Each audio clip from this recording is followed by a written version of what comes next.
What it, what was the process to decide to take this task on? Do the impossible. I mean, I won the Olympics in 2020 off a last second takedown.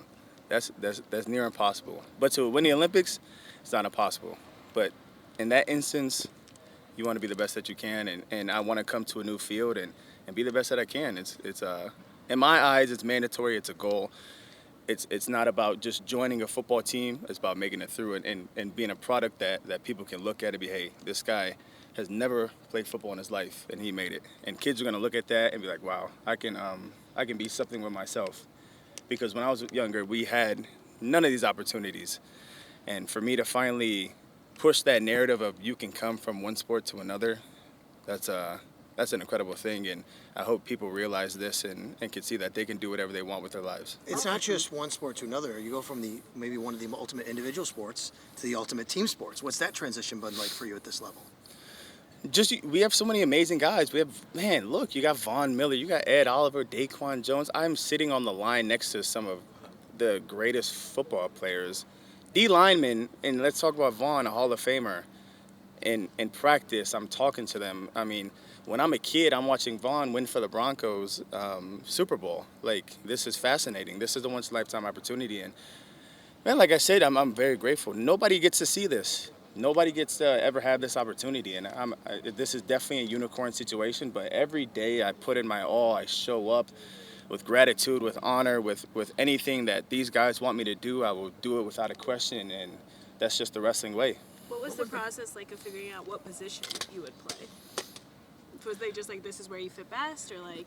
Coach McDermott was like, you wrestle and you hand fight, go get on the line. And I said, man, I'll go get on the line for you. Like I said, there's no ifs, ands, or buts. There's no questions. It's you tell me to do something, we gonna do it. What was those conversations like with Coach McDermott, and how was he able to recruit you from the wrestling mat to the football field? Everybody knows Coach McDermott is a big wrestling fan, and he saw something when I came to the tryout, and I'm very grateful to be here. And as you guys know, the first time I ever put on football cleats was at this tryout.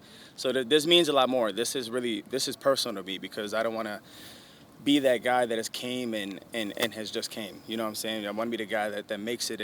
And like I said earlier, just kids are going to look at this and be like, wow, there's a guy named Gable Steveson, Olympic champ. I'm not, even if kids aren't Olympic champ, you can do anything in this life and in this world. It's crazy. What's been the hard? Sean talked about how he's used some wrestling terminology to maybe help you through some things. Yeah. I mean, how much does that help? And it helps a lot because this battle that we're playing on the field of being a D tackle, or a nose, or a three tech, it's the same thing as wrestling. It's just we have different play calls, we have different gaps to go through, we have different ways to switch your hips. But you get out there and you hand fight and you run guys back, you're gonna win these battles, and that's what they're asking for me. And like I said, no ifs, ands, or buts, no questions. If you tell me to do something, I'm going forward and I'll do it. Obviously, you had all the success in wrestling. Was there ever a point where you were close or thought about playing football before this? Man, I've always wanted to play football, but in high school, my mom always said no. She was scared. But I'm like, Mom, you put me in the hardest sport, wrestling, and you're going to tell me I can't play football? So when this opportunity arose, she was just, this is all you. You're a grown man now. Go ahead and do it. And like I said, this is definitely a unique situation, but I'm so grateful to be here. You guys saw me out there, and I'm every single down, I'm going to give my all. And if you give it your all, can't nobody say nothing about it. Gable, when did this all start for you? Like, how did the process happen for you to even get to the tryout in the first place? I was moving some boxes, and I got a phone call. Were the Bills the team, or was it just, hey, are you interested in trying out in the NFL? The Bills were the team, and the Bills were the team since day one. They wanted to give me a chance, especially with Coach McDermott being a wrestling guy. But I don't think that's the main reason why I'm here. The main reason why I'm here is I showed up to that trial and I gave it my all, and I wanted the opportunity to show you guys that I could be something. And that's what this is about. What's been the hardest part of this transition from a football sense?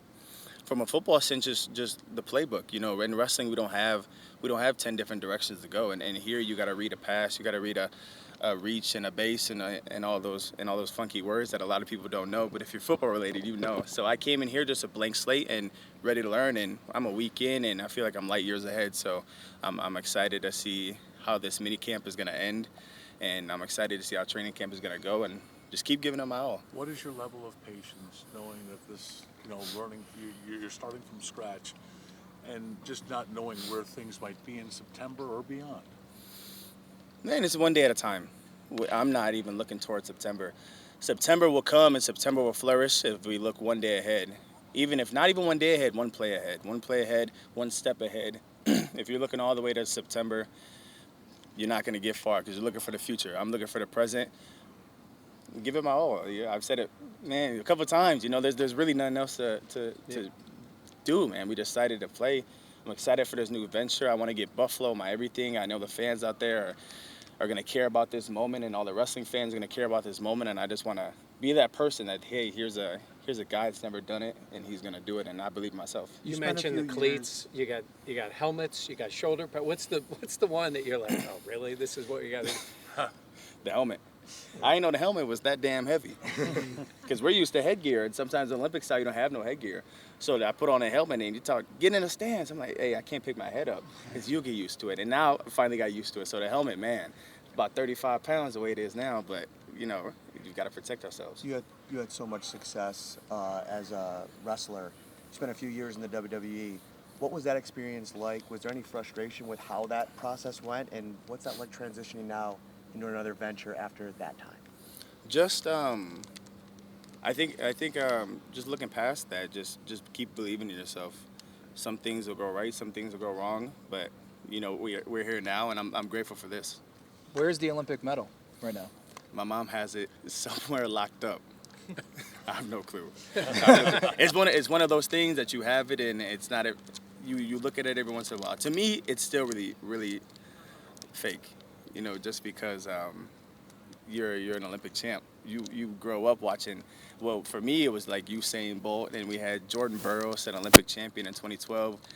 We had Kyle Schneider in 2016. Growing up and watching those guys, and finally in 2020, I get my chance to be that guy. And with the way how the match ended, it's, man, can't describe it.